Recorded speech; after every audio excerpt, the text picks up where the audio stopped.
In the beginning, there was only the vast, empty expanse of the cosmos, an infinite void untouched by light, sound, or form.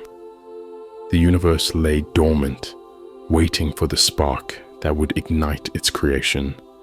It was a time of stillness, a moment before time itself began, and it was within this nothingness that the divine voice of God would speak the universe into existence. Before we proceed, please support us by liking the video, subscribing to our channel, and hitting the notification bell.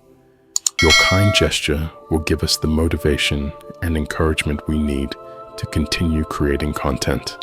Thank you. Now, let's dive back into the creation of the world Genesis and the origin of everything.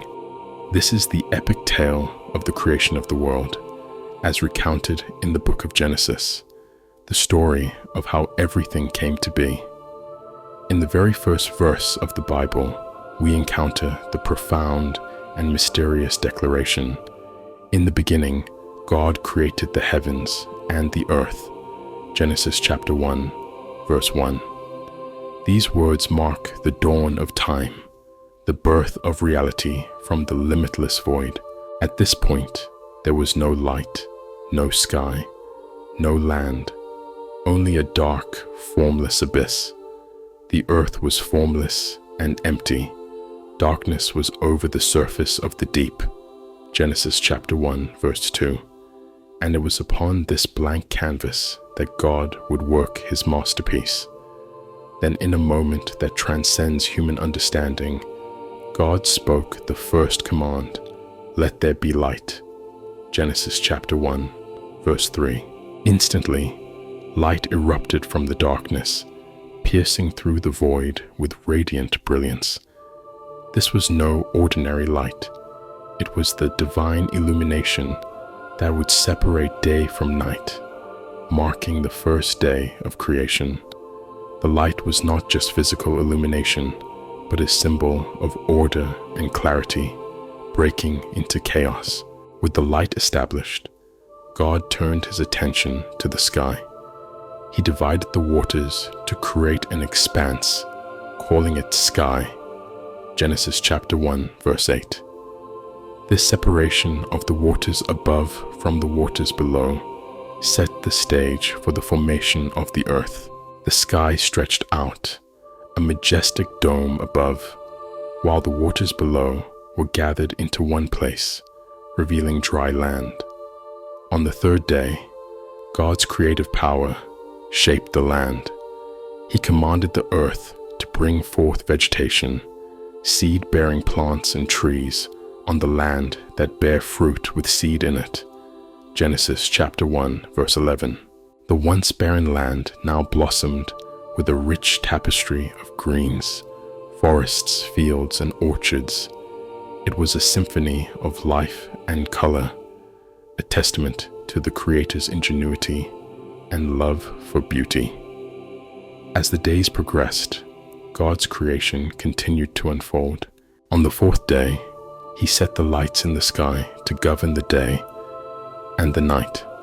The sun, the moon, and the stars were placed in their positions, each with its purpose, to mark seasons, days, and years. Genesis chapter 1, verse 14 to 19. These celestial bodies were not mere ornaments, but integral parts of the divine order, orchestrating the rhythm of time. On the fifth day, the waters teemed with life. God commanded, "Let the waters teem with living creatures, and let birds fly above the earth across the sky." Genesis chapter 1, verse 20. The oceans were filled with a myriad of creatures, from the smallest fish to the great Leviathan, each designed with intricate detail and purpose. The sky was adorned with birds, their songs filling the air and adding to the harmony of creation. Then came the sixth day, the culmination of God's creative work. God made the animals of the land, livestock, creatures that move along the ground, and wild animals each according to its kind. Genesis chapter 1, verse 24. The earth was now alive with movement and sound, yet the most profound act of creation was yet to come. In a moment of divine intimacy, God decided to create humanity. Let us make mankind in our image, in our likeness. Genesis chapter 1, verse 26. With these words, God formed man from the dust of the ground, breathing into him the breath of life. This was not just an act of creation, but a divine investment of part of God's own essence into humanity. The first man, Adam, was placed in the Garden of Eden, a paradise filled with every tree and plant imaginable, each offering sustenance and beauty. God then created the first woman, Eve, from Adam's rib, signifying their profound unity and equality. Genesis chapter 2, verse 22. Together, they were to inhabit and steward the garden, living in perfect harmony with creation and with each other. As the sixth day drew to a close, God surveyed his creation and saw that it was very good. Genesis chapter 1, verse 31.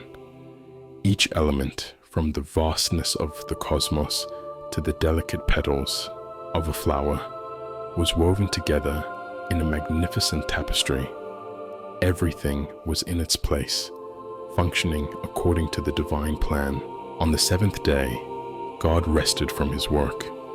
This rest was not due to weariness, but a divine pause to celebrate the completion of creation. He blessed the seventh day and made it holy, setting a pattern for humanity to follow, a rhythm of work and rest that reflects the divine order. The creation of the world is more than just an account of how the universe came into being. It is a profound revelation of the nature of God. It speaks of his power, his creativity, and his love for order and beauty. It invites us to see the world as a reflection of his glory, to recognize the divine hand in every sunrise, every leaf, and every breath. As we ponder the majesty of creation, we are reminded of our place within it. We are not mere inhabitants of this world, but cherished creations made in the image of the Creator himself. We are called to live in harmony with the world around us, to honor the Creator by caring for his creation, and to find joy in the beauty and complexity of the world he has made. The story of Genesis is not just a tale from ancient times, but a living narrative that speaks to us today. It is an invitation to explore, to wonder, and to worship. It is a reminder that the world is a sacred space, filled with divine purpose and infinite possibility. As we reflect on this grand story, may we be inspired to live with gratitude and reverence, embracing our role in the unfolding narrative of creation. Thank you for watching. I'd love to hear your thoughts in the comments below. I request you to support us by liking the video, subscribing to our channel, and hitting the bell icon. This generous act of yours will give us encouragement and power. May God bless you.